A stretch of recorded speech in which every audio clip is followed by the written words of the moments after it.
प्यारे साथी नमस्कार। स्वागत है आपका अपने YouTube channel Udaipur learning classes पर। तो राजस्थान बीएसटीसी एग्ज़ाम 2026 की तैयारी कर रहे हैं सभी अभ्यर्थियों के लिए राजस्थान जीके के महत्वपूर्ण प्रश्नों की क्लास में एक बार फिर से आपका स्वागत है। इस क्लास के अंदर हम राजस्थान जीके के महत्वपूर्ण प्रश्न देखेंगे जो कि बीएसटीसी एग्ज़ाम के अंदर बार बार पूछे जाते हैं। ठीक है, तो एक भी प्रश्न को मिस मत करिएगा। और अगर आप उदयपुर लर्निंग क्लासेस चैनल पर पहली बार आए हैं तो चैनल को सब्सक्राइब ज़रूर कर लीजिएगा। ठीक है, तो इन प्रश्नों में से आपके कितने प्रश्न सही होते हैं कमेंट करके ज़रूर बताइएगा। तो चलिए शुरू करते हैं बिना समय गंवाए। तो देखिए क्वेश्चन नंबर 1 आपके सामने है। मेवाड़ का मैराथन कर्नल जेम्स टोड ने किस युद्ध को कहा था? तो यहाँ पर मेवाड़ का मैराथन कर्नल जेम्स टोड ने कौन से युद्ध को कहा था? तो कौन सा ऑप्शन सही होगा? Option B. ठीक है, ऑप्शन बी यहाँ पर सही आंसर हो जाएगा। और देखिए यह युद्ध 1582 में महाराणा प्रताप और मुगलों के बीच में हुआ था।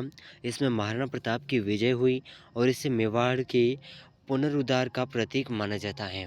ठीक है, ज़रूर याद रखिएगा, very very most important question है। ठीक है, चलिए अगला प्रश्न देखिए। क्वेश्चन नंबर 2, राजस्थान की वह कौन सी रियासत थी जिसने सबसे अंत में अंग्रेजों के साथ सहायक संधि की थी? तो कौन सी रियासत थी? जैसलमेर, सिरोही, झालावाड़ और करौली। तो ये रियासत थी सिरोही रियासत। कौन सी? सिरोही। ऑप्शन बी होगा सही आंसर। और देखिए सिरोही ने सितंबर 1823 में शिव सिंह के नेतृत्व में अंग्रेजों से संधि की थी। और सबसे पहले संधि करने वाली रियासत करौली रियासत थी, जो कि 1817 में इसने अंग्रेजों के साथ में संधि की थी। ठीक है, ज़रूर याद रखिएगा। अगला प्रश्न देखिए क्वेश्चन नंबर 3, कालीबंगा सभ्यता के काल में कौन सी लिपि प्रयोग में ली जाती थी जिसे आज तक पढ़ा नहीं जा सका है? तो खरोष्टी लिपि, ब्राह्मी लिपि, बुस्टो बुस्ट्रोफेडन यानी कि सर्पाकार विधि और देवनागरी लिपि। तो ये कौन सी लिपि है? तो देखिए यहाँ पर से आंसर हो जाएगा बुस्ट्रोफेडन लिपि, जो कि सर्पाकार होती है। तो इसे अभी तक पढ़ा नहीं जा सका है। और देखिए इसे भाव चित्रात्मक लिपि भी कहते हैं। यह दाएं से बाएं और फिर बाएं से दाएं लिखी जाती थी, यानी कि सांप की जो आकृति होती है इस तरह से लिखी जाती थी। ठीक है, तो इसे अभी तक पढ़ा नहीं जा सका है। और अगला प्रश्न देखिए क्वेश्चन नंबर 4, मारवाड़ के किस शासक को हशमत वाला राजा कहा जाता है? तो देखिए साथियों, मारवाड़ का ऐसा कौन सा शासक है जिसे हशमत वाला राजा कहा जाता है? तो ऑप्शन 1 है आपके सामने राव जोधा, ऑप्शन 2 है राव चंद्रसेन, ऑप्शन सी है राव मालदेव, ऑप्शन 4 है महाराजा जसवंत सिंह। तो सही आंसर कौन सा हो जाएगा? जल्दी से आंसर कमेंट करिएगा। ठीक है, very very most important question है, ज़रूर याद रखिएगा। तो यहाँ पर हशमत वाला राजा जो है राव मालदेव को कहा जाता है। ठीक है, फारसी इतिहासकारों ने मालदेव को उनकी वीरता और वैभव के कारण हशमत वाला राजा कहा है। और ये शक्तिशाली राजा, यानी कि हशमत का अर्थ होता है शक्तिशाली राजा। इन्होंने 52 युद्ध जीते थे। कितने? 52 युद्ध। ठीक है, अगला प्रश्न देखिए क्वेश्चन नंबर 5, प्रसिद्ध मणिठनी चित्रकला शैली का संबंध किस चित्र शैली से है? तो ऑप्शन 1 है मारवाड़ शैली, मेवाड़ शैली और किशनगढ़ शैली, बूंदी शैली। तो यहाँ पर बनी ठनी की जो चित्र शैली है चित्रकला की, ये किससे संबंधित है? तो सही आंसर कौन सा होगा यहाँ पर? सही आंसर कौन सा होगा? Option C. ठीक है, किशनगढ़ बिल्कुल यहाँ पर सही आंसर हो जाएगा। और इसे भारत की मोनालिसा भी कहा जाता है। और इसे निहाल चंद ने बनाया था। राजा सावंत सिंह नागरीदास के काल में यह फली फूली यानी कि विकसित हुई थी। ठीक है, अगला प्रश्न देखिए क्वेश्चन नंबर 6 है, राजस्थान का जिब्राल्टर किस दुर्ग को कहा जाता है? तो राजस्थान का जिब्राल्टर कौन से दुर्ग को कहते हैं? तो यह होगा तारागढ़ अजमेर। ठीक है, तारागढ़ दुर्ग अजमेर को राजस्थान का जिब्राल्टर कहा जाता है। ये बिशप हेबर ने इसे पूर्व का जिब्राल्टर कहा था। यह दुर्ग दुर्ग बेटली पहाड़ी पर बना होने के कारण गढ़ बेटली भी कहा जाता है। ठीक है, अगला प्रश्न देखिए क्वेश्चन नंबर 7 है, राजस्थान में साहस बहू का मंदिर कहाँ स्थित है? दिलवाड़ा में, नागदा उदयपुर में, ओसिया में, किराड़ू में। तो सही आंसर कौन सा होगा? राजस्थान में सास बहू का मंदिर कहाँ स्थित है? तो सही आंसर कौन सा होगा? ऑप्शन बी, नागदा उदयपुर में। कहाँ पर है? नागदा उदयपुर में स्थित है। इसका वास्तविक नाम है सहस्त्रबाहु। क्या नाम है? सहस्त्रबाहु वास्तविक नाम है, जो कालांतर में अपभ्रंश होकर सास बाहु का जो मंदिर प्रसिद्ध हो गया। ठीक है, यह मंदिर जो है भगवान विष्णु को समर्पित है।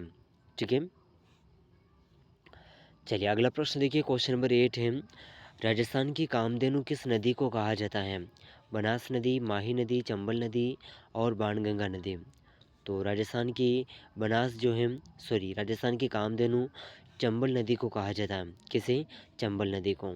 ठीक है, चलिए अगला प्रश्न देखते हैं, क्वेश्चन नंबर 9, भगत आंदोलन किसके द्वारा चलाया गया था? भगत आंदोलन किसके द्वारा चलाया गया? मोतीलाल तेजावत, गोविंद गिरी, माणिक्यलाल वर्मा, भोगीलाल पंड्या। तो सही आंसर हो जाएगा गोविंद गिरी द्वारा। किसके द्वारा? गोविंद गिरी द्वारा। ऑप्शन बी यहाँ पर बिल्कुल सही आंसर हो जाएगा। ठीक है, गोविंद गिरी ने बिलों में सामाजिक और धार्मिक सुधार के लिए 1883 में संप सभा की स्थापना की और भगत पंथ आंदोलन चलाया था। ठीक है, अगला प्रश्न देखिए, क्वेश्चन नंबर 10, राजस्थान का लोक वाद्य यंत्र बबन किस क्षेत्र में विशेष रूप से लोकप्रिय है? मेवाड़, मेवात अलवर, मारवाड़ और शेखावाटी। तो सही आंसर कौन सा होगा? मेवात अलवर में सबसे ज़्यादा प्रसिद्ध है। ठीक है, ऑप्शन बी हो जाएगा सही आंसर। तो देखिए, जहरू खां मेवाती बपंग के जादूगर कहे जाते हैं और ये डमरू जैसा दिखने वाला एक तार वाद्य यंत्र है जिसे तत्वाद्य भी कहा जाता है। ठीक है, अगला प्रश्न देखिए, क्वेश्चन नंबर 11, राजस्थान के किस जिले में आंकलवुड फॉसिल पार्क स्थित है? बाड़मेर, जैसलमेर, बीकानेर और जोधपुर। तो कौन सा ऑप्शन सही होगा? आंकलवुड फॉसिल पार्क कहाँ स्थित है? ये हो जाएगा अपने ऑप्शन बी, जैसलमेर में। कहाँ पर है? जैसलमेर में।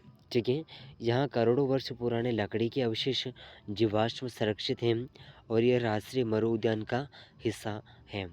ठीक है, चलिए अगला प्रश्न है, क्वेश्चन नंबर 12, केसरी सिंह भारत ने चेतावनी राज चुंगटिया किस शासक को रोकने के लिए लिखा था? तो ये शासक कौन है? महाराणा फतेह सिंह के संबोधन में लिखा था इन्हें रोकने के लिए। ठीक है, तो ऑप्शन बी हो जाएगा सही आंसर।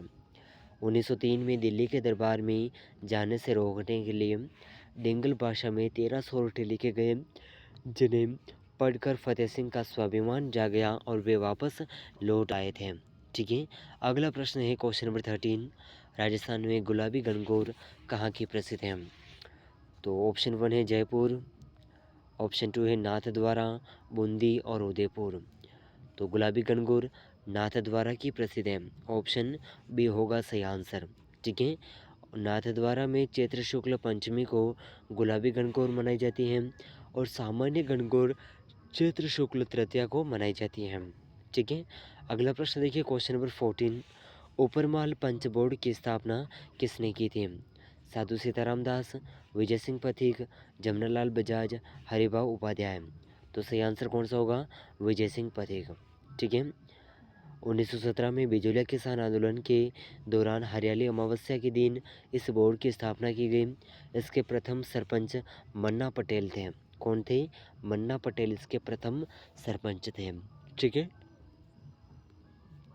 चलिए अगला प्रश्न है, क्वेश्चन नंबर 15, राजस्थान की एकमात्र रियासत कौन सी थी जहां उत्तरदायी शासन की स्थापना नहीं हो सकी? टोंक, जैसलमेर, धौलपुर और कुशलगढ़। तो सही आंसर कौन सा होगा? ऑप्शन बी, जैसलमेर बिल्कुल सही आंसर हो जाएगा। जैसलमेर रियासत सबसे पिछड़ी और अनुदारवादी रियासत मानी जाती थी, इसीलिए इसे राजस्थान का अंडमान भी कहा जाता है। अगर पूछा जाए कि राजस्थान का अंडमान किसे कहते हैं, तो जैसलमेर रियासत को। ठीक है, ज़रूर याद रखिएगा। चलिए अगला प्रश्न है, क्वेश्चन नंबर 16, बेगू किसान आंदोलन का नेतृत्व किसने किया था? तो ऑप्शन 1 है रामनारायण चौधरी, मोतीलाल तेजावत, नैनूराम शर्मा, साधु सीताराम दास। तो देखिए, बेगू किसान आंदोलन का नेतृत्व किया था राम नारायण चौधरी। ऑप्शन 1 हो जाएगा सही आंसर। ठीक है, राम नारायण चौधरी। विजय सिंह पथिक के आदेश पर 1921 में राम नारायण चौधरी ने चित्तौड़गढ़ के बेगू से इस आंदोलन की शुरुआत की थी। ठीक है, अगला प्रश्न है क्वेश्चन नंबर 17। मारवाड़ का भोला बिसरा राजा फॉरगेटन हीरो किसे कहा जाता है? तो राव जोधा को, राव चंद्रसेन को, राजा मान सिंह को, महाराजा अजीत सिंह को। तो यह हो जाएगा ऑप्शन बी बिल्कुल सही आंसर। ठीक है, राव चंद्रसेन को। इन्हें मारवाड़ का प्रताप भी कहा जाता है। ठीक है, ज़रूर याद रखिएगा। और भोला बिसरा राजा भी कहा जाता है। अगला प्रश्न देखिए क्वेश्चन नंबर 18। राष्ट्रीय सरसों अनुसंधान केंद्र राजस्थान में कहाँ स्थित है? सेवर भरतपुर, सांगानेर जयपुर, देशनोक बीकानेर, मथानिया जोधपुर। तो सही आंसर कौन सा होगा? ऑप्शन 1 सेवर भरतपुर। ठीक है, इसकी स्थापना 20 अक्टूबर 1993 को की गई थी।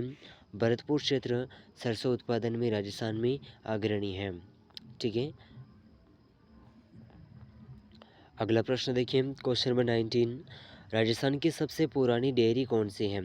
सरस dairy, Padma dairy, Amul dairy, Varmul dairy. तो ये है पद्मा डेयरी सबसे प्राचीन डेयरी है। और देखिए, यह डेयरी अजमेर ज़िले में स्थित है और ये राजस्थान की सबसे प्राचीन डेयरी मानी जाती है। ठीक है, पद्मा डेयरी को। अगला प्रश्न आपके सामने है क्वेश्चन नंबर 20। रणकपुर के जैन मंदिर का मुख्य वास्तुकार शिल्पी कौन था? मंडन, दीपाक, जेताम और लालचंद। तो सही आंसर हो जाएगा दीपाक इसके प्रमुख शिल्पी थे रणकपुर जैन मंदिर के। ठीक है, दीपाक। तो ज़रूर याद रखिएगा, very very most important question है। और ये मंदिर पाली ज़िले में स्थित है।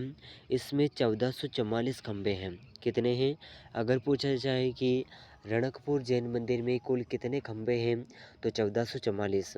ठीक है, इसीलिए इसे खंभों का अजायब घर भी कहते हैं। और इसका निर्माण दरणक शाह ने करवाया था। ठीक है, किसने करवाया निर्माण? दरणक शाह ने। ठीक है, ज़रूर याद रखिएगा। तो इन प्रश्नों में से 20 प्रश्न हमने कंप्लीट किए हैं। इन प्रश्नों में से आपके कितने प्रश्न सही हो रहे हैं कमेंट करके ज़रूर बताइएगा। और कम से कम आपको 20 में से 15 क्वेश्चन तो इसमें सही होने ही चाहिए। ठीक है, तभी आपका बीएसटीसी एग्ज़ाम के अंदर सिलेक्शन हो पाएगा। बाकी देखिए, इतने सरल क्वेश्चन में से अगर आपके कम स्कोर बन रहा है तो आप सोचिए कि आपको बीएसटीसी एग्ज़ाम के अंदर सिलेक्शन किस प्रकार मिलेगा। ठीक है, तो बाकी चलते हैं अगले महत्वपूर्ण प्रश्नों के लिए। और उदयपुर लर्निंग क्लासेस चैनल पर अगर आप पहली बार आए हैं तो चैनल को सब्सक्राइब कर लीजिएगा। बीएसटीसी एग्ज़ाम से संबंधित रेगुलर आपको इन महत्वपूर्ण प्रश्नों की टेस्ट क्विज यानी कि क्लासेस आपको देखने को मिल जाएगी। तो चैनल को सब्सक्राइब कर लीजिएगा। मिलते हैं अगले महत्वपूर्ण प्रश्नों के साथ में, तब तक के लिए जय हिंद, जय भारत।